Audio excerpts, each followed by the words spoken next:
Shalom, selamat pagi Bapak Ibu dan jemaat yang terkasih di dalam nama Tuhan. Mari bersama-sama sebelum kita memulai aktivitas kita di sepanjang hari ini, kita mencari hadirat dan perkenanan Allah dengan membaca dan merenungkan firman Tuhan. Dan bersama-sama kita berdoa nantinya. Kita buka Alkitab kita di dalam kitab Kejadian pasal yang ke-36. Ayat yang pertama sampai 43. Demikian firman Tuhan. Inilah keturunan Esau yang juga disebut Edom. Esau memperistri perempuan-perempuan Kanaan. Ada anak Elon orang Het dan Oholibama anak Ana binti Sibeon orang Hewi, serta Basmat anak Ismael adik Nebayot. Ada melahirkan Elifas bagi Esau, Basmat melahirkan Rehuel, dan Oholibama melahirkan Yeus, Yaelam, dan Korah. Itulah anak-anak Esau yang lahir baginya di tanah Kanaan. Esau membawa istri-istrinya, anak-anaknya lelaki dan perempuan, serta semua orang yang ada di rumahnya, ternaknya, segala hewannya, dan segala harta benda yang telah diperolehnya di tanah Kanaan, pergi ke negeri lain, terpisah dari Yakub adiknya. Sebab milik mereka terlalu banyak sehingga mereka tidak dapat tinggal bersama-sama. Negeri tumpangan tidak dapat menampung mereka karena banyaknya ternak mereka. Lalu menetaplah Esau di pegunungan Seir. Esau itulah Edom. Inilah keturunan Esau, bapa leluhur orang Edom, di pegunungan Seir. Nama anak-anak Esau ialah Elifas, anak Ada istri Esau, dan Rehuel, anak Basmat istri Esau. Anak-anak Elifas ialah Teman, Omar, Sefu, Gaetam, dan Kenas. Timna adalah gundi Elifas, anak Esau. Ia melahirkan Amalek bagi Elifas. Itulah cucu-cucu Ada, istri Esau. Inilah anak-anak Rehuel, Nahat, Zerah, Syama, dan Misa. Itulah cucu-cucu Basmat, istri Esau. Inilah anak-anak Oholibama, istri Esau itu, anak Ana binti Sibeon. Ia melahirkan bagi Esau Yeus, Yaelam, dan Korah.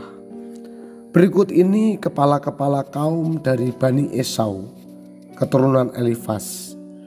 Anak sulung Esau ialah kepala kaum Teman, kepala kaum Omar, kepala kaum Sefu, kepala kaum Kenas, kepala kaum Korah, kepala kaum Gaetam, dan kepala kaum Amalek. Itulah kepala-kepala kaum Elifas di tanah Edom, keturunan Ada. Keturunan Rehuel, anak Esau ialah keturunan kaum Nahat, kepala kaum Serah, kepala kaum Syama, dan kepala kaum Misa. Itulah kepala-kepala kaum Rehuel di tanah Edom, keturunan Basmat istri Esau. Keturunan Oholibama istri Esau ialah kepala kaum Yeus, kepala kaum Yaelam, kepala kaum Korah. Itulah kepala-kepala kaum Oholibama istri Esau, anak perempuan Ana. Itulah Bani Esau, yakni Edom, dan itulah kepala-kepala kaum mereka. Inilah anak-anak Seir, orang Hori, penduduk negeri itu, Lotan, Shobal, Sibeon, Ana, Dishon, Ezer, Disyan. Itulah kepala-kepala kaum Hori, anak-anak Seir di tanah Edom. Anak-anak Lotan ialah Hori dan Heman, dan saudara perempuan Lotan ialah Timna. Inilah anak-anak Shobal, Alwan, Mahatat, Ebal, Shefo, dan Onam. Inilah anak-anak Sibeon, Aya dan Ana. Anak inilah yang menemukan beberapa mata air panas di padang gurun ketika ia sedang mengembalakan keledai Sibeon ayahnya itu. Inilah anak-anak Ana, Disyon dan Oholibama, anak perempuan Ana. Inilah anak-anak Disyon, Hemdan, Esban, Yitran, dan Keran. Inilah anak-anak Ezer, Bilhan, Zawan, dan Akan. Inilah anak-anak Disyan, Us, dan Aran. Itulah kepala-kepala kaum Hori, kepala kaum Lotan, kepala kaum Sobal, kepala kaum Sibeon, kepala kaum Ana, kepala kaum Disyon, kepala kaum Ezer, dan kepala kaum Disyan. Itulah kepala-kepala kaum Hori menurut kaumnya di tanah Seir. Berikut ini adalah raja-raja yang memerintah di negeri Edom sebelum ada seorang raja yang memerintah atas orang Israel. Bela bin Beor menjadi raja di Edom dan kotanya bernama Dinhaba. Setelah Bela meninggal, Yobab bin Serah dari Bosra menjadi raja menggantikan dia. Setelah Yobab meninggal, Husyam dari negeri orang Teman menjadi raja menggantikan dia. Setelah Husyam meninggal, Hadab bin Bedad menjadi raja menggantikan dia. Hadablah yang mengalahkan orang Midian di daerah Moab dan kotanya bernama Awit. Setelah Hadab meninggal, Samla dari Masreka menjadi raja menggantikan dia. Setelah Samla meninggal, Saul dari Rehobot di tepi sungai menjadi raja menggantikan dia. Setelah Saul meninggal, Baal-Hanan bin Akhor menjadi raja menggantikan dia. Setelah Baal-Hanan bin Akhor meninggal, Hadar menjadi raja menggantikan dia. Kotanya bernama Pahu dan istrinya bernama Maheta-Beal, anak Matreat bin Masehab. Itulah nama kepala-kepala kaum Esau menurut kaum yang dan tempat mereka, dengan nama mereka masing-masing: kepala kaum Timna, kepala kaum Alwa, kepala kaum Yatet, kepala kaum Oholibama, kepala kaum Ela, kepala kaum Pinon, kepala kaum Kenas, kepala kaum Teman, kepala kaum Mibzar, kepala kaum Migdial, dan kepala kaum Iram.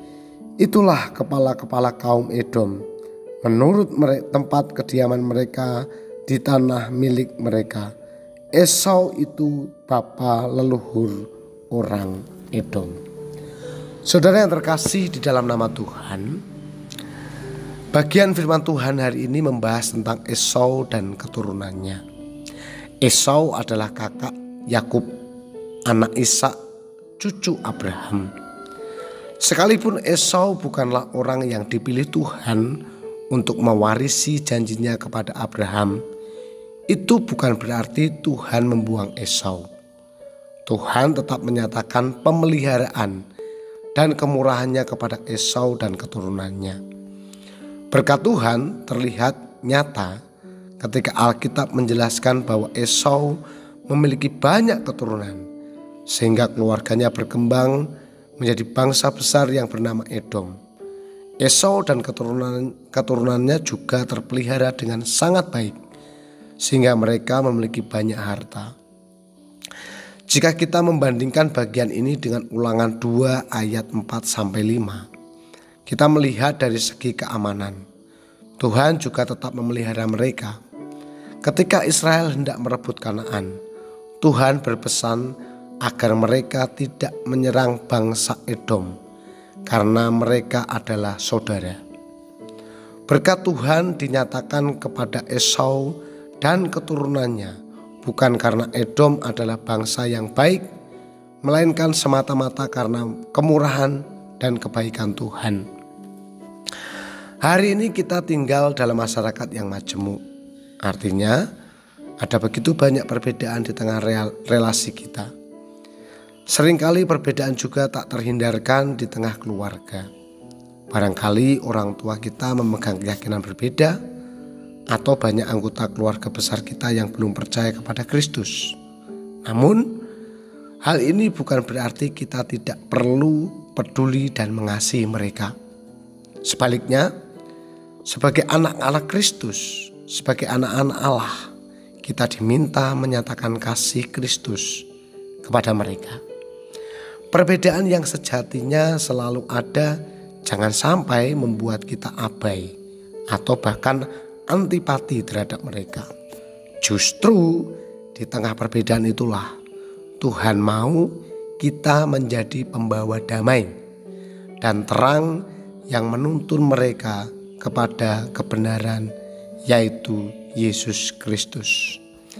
Nah, Bapak Ibu, kiranya kemurahan Tuhan yang dinyatakan kepada keturunan Esau juga menjadi bagian dalam hidup kita, sehingga kita pun belajar bermurah hati kepada mereka yang berbeda dengan kita. Mari kita berdoa. Bapa di surga, kami mengucap syukur untuk pagi ini, sebab firman-Mu mengajarkan kepada kami agar kami tetap mengasihi siapapun juga, bahkan mereka yang berbeda dengan kami, berbeda latar belakang, berbeda status sosial, bahkan berbeda keyakinan sekalipun. Karena dengan demikian kami diajarkan untuk membawa kasih Kristus, membawa perdamaian itu di tengah-tengah lingkungan di mana kami berada. Ajarkan kami menjadi berkat bagi banyak orang. Bapa, pagi ini kami terus berdoa untuk jemaat Tuhan yang ada di GKMI Salatiga maupun di cabang-cabang yang sedang sakit, yang sedang bergumul dalam perekonomian. Tuhan kiranya memberkati mereka semuanya. Tuhan pulihkan kesehatan mereka, Tuhan berkati pekerjaan mereka. Terima kasih Bapa di surga. Kami sambut hari ini dengan penuh ucapan syukur. Biarlah hidup kami menjadi terang bagi sesama. Dalam nama Tuhan Yesus kami berdoa dan bersyukur. Amin. Selamat beraktivitas, Tuhan Yesus memberkati.